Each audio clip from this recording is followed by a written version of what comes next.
একটা বয়স পেরোনোর পর আমরা খুব কাছের মানুষের কাছেও কাঁদতে পারি না, মাথা গুজে বলতে পারি না যে তুমি না থাকলে আমি মরেই যাব।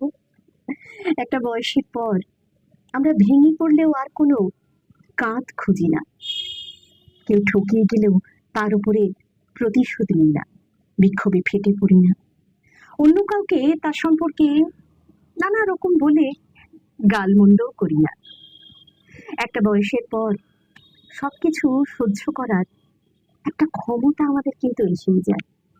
কষ্ট, ব্যথা, সুখ, আনন্দ, হাসি কোনো কিছুই আমাদেরকে স্পর্শ করে না, ভেতর থেকে নাড়িয়ে দিয়ে যেতে পারে না।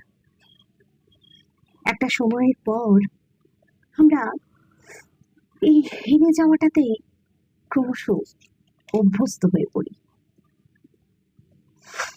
ভালো লাগাটাকে নিজের মধ্যেই খুঁজে নিই।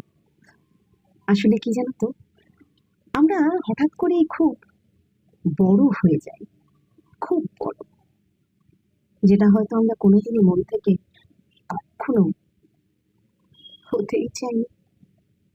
তাই ভালো থেকো।